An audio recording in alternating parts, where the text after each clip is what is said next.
Olá, amigos do canal. Hoje vamos falar sobre nosso quinto livro, chamado Filosofia do Cinema. Como vocês veem aí no sumário, dividimos esse livro em dois grandes capítulos, ou duas partes: Epistemologia e Cinema. Epistemologia seria a teoria do conhecimento, e Estética e Cinema. A estética como sendo a teoria da arte, estaria ligada à produção do fenômeno artístico. Nesse livro, então, começando pela epistemologia, nós falamos sobre a presença de uma filosofia no cinema. Não uma filosofia tal qual os teóricos escreveram, os pensadores elaboraram, mas uma filosofia que desse conta de produzir seus próprios conceitos através de imagem. Procuramos mostrar as semelhanças, as diferenças e as intersecções entre filosofia e cinema, a partir de processos lógicos, epistemológicos, estéticos, éticos e psicológicos. O cinema, como todos sabem, dedicou sua atenção às emoções, e o cinema se torna filosófico quando ele faz pensar. Pode-se dizer que todo o cinema que faz pensar revela um tipo de filosofia. O modo de fazer filosofia do cinema é envolvendo emoção e razão, interpondo diálogos com a subjetividade, dando importância aos sentidos e à sensibilidade, a partir de registros diferentes que contribuem reciprocamente. O registro do cinema é o registro da imagem, e o da filosofia é o do texto e da palavra. No entanto, no cinema aparecem os dois, tanto a imagem quanto a palavra, além do movimento.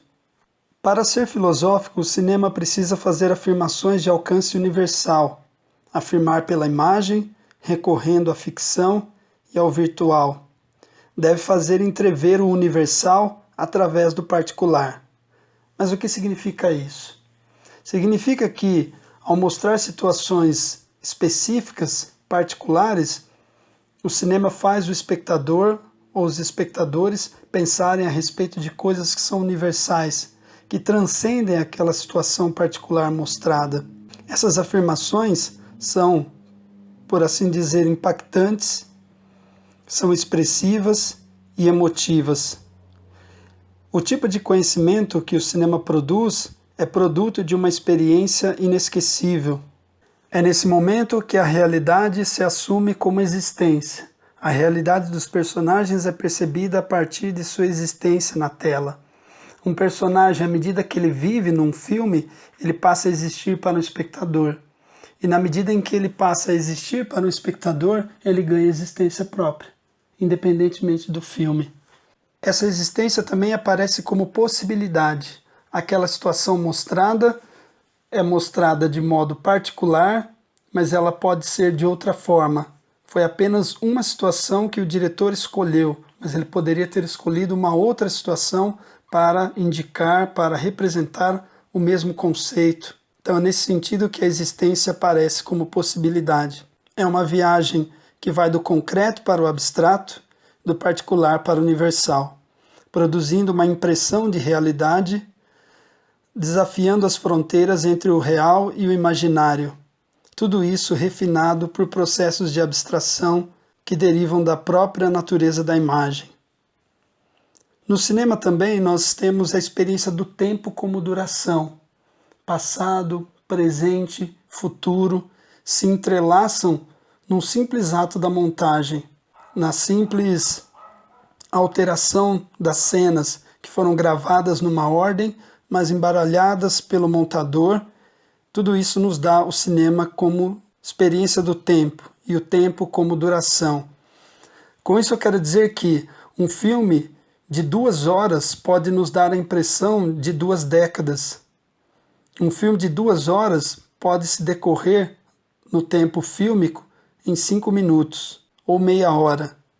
Essa é a experiência do tempo que se desdobra e se contrai.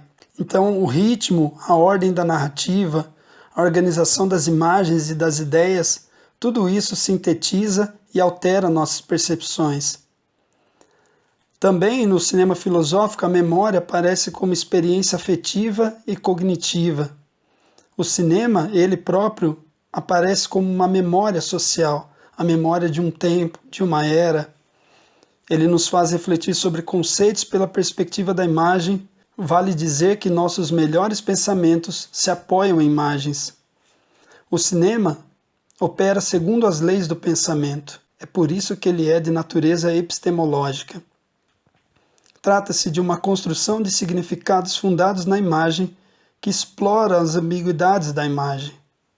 O outro aspecto, a estética do cinema, dá-nos a entender que o cinema transforma o mundo num fenômeno artístico, no qual o belo, o feio e o sublime são contemplados na forma de imitação, de criação ou de uma construção.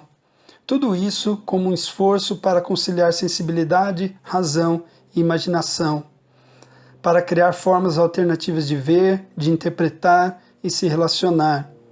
O cinema é produto de uma ilusão. É uma verdade que pode ser avistada apenas pela ficção. A representação estabelece os objetos do pensamento. A ilusão e a representação nos dão a impressão de realidade, ou conseguimos a partir delas atingir as profundezas da realidade. Quanto mais gostamos de um filme, mais nos entregamos a ele, tornando a experiência mais significativa para nós. Desse modo, podemos nos alçar para além do gosto, rumo à compreensão. Somente quando entendemos o filme é que deixamos de nos preocupar se o filme é bom ou ruim, mas sim com o que ele tem a nos dizer. E é nesse sentido que entendemos a filosofia do filme e, por extensão, a filosofia do cinema. Espero que tenham gostado e até o próximo vídeo.